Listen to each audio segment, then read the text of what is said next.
Hello hello నమస్తే అండి, మీ పేరు? హలో నమస్తే అండి, మీ పేరు? నా పేరు సునీత అండి. వినపడలేదండి, సారీ. మీ పేరు? సునీత. సునీత గారు ఎక్కడి నుంచి కాల్ చేస్తున్నారు? ఎక్కడి నుంచి అండి? ఎక్కడి నుంచి మాట్లాడుతున్నారు? కొత్తపేట హైదరాబాద్ అండి. ఎవరి గురించి తెలుసుకోవాలనుకుంటున్నారమ్మా? సత్యనారాయణ పేరు మీద.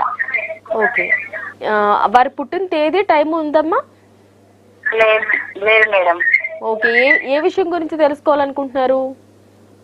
తను బిజినెస్ ఇల్లు కట్టి అమ్ముతాడు మేడం. అది మేము కట్టిన ఇల్లు పోవట్లేదు, అట్లనే వెనుక పడిపోతుంది. బిజినెస్ ముందుకు వస్తలేదు.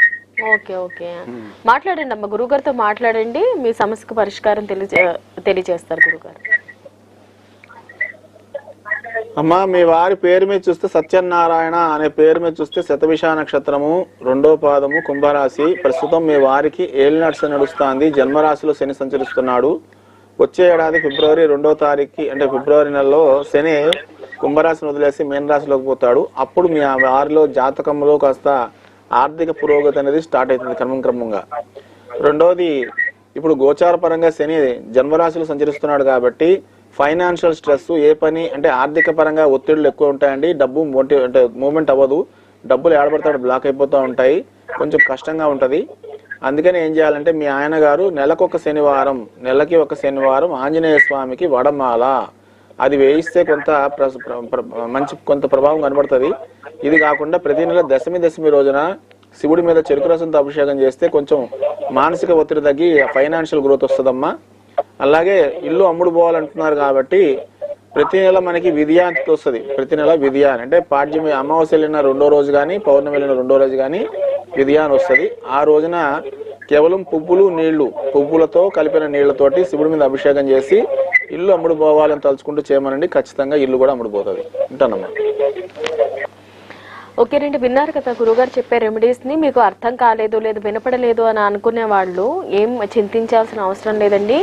ఈ లైవ్ అనేది యూట్యూబ్ లో టెలికాస్ట్ అవుతూ ఉంటుంది. యూట్యూబ్ సిటీ విజన్ డివోషనల్ అనే యూట్యూబ్ ఛానల్లో మన లైవ్ అనేది ప్రసారం అవుతూ ఉంటుంది.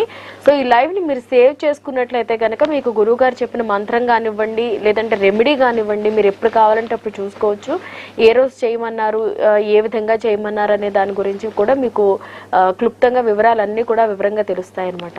గురుగారు చెప్పండి, గురుగ్రహ ప్రభావం. గురువు యొక్క చూపు ప్రస్తుతం ఆయన గోచార పరంగా వృషభ రాశిలో సంచరిస్తున్నాడమ్మా. నెక్స్ట్ ఇయర్ May 2 తర్వాత వృషభ రాశిని నుంచి బయటపడతాడు, అంటే మిథునంలోకి వస్తాడు, మేషంలోకి వస్తాడు. సరే, మరి ఈయన యొక్క చూపు ఎక్కడ ఉందంటే ఆయనకి విశేషంగా ద్వితీయ దృష్టి ఉంది.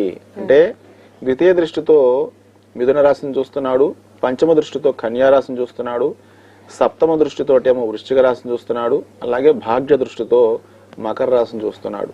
అంటే ఈ యొక్క దృష్టిలు శుభప్రదమైనవి. అలాగే నీడ వేస్తున్నాడు ఆచ్ఛాదనపు ఛాయ మేషం మీద. అంటే దీనివల్ల ఏంటమ్మా, గురువు యొక్క నీడ ఉంది మేషం మీద కాబట్టి తొందరపడాల్సిన పని లేదు.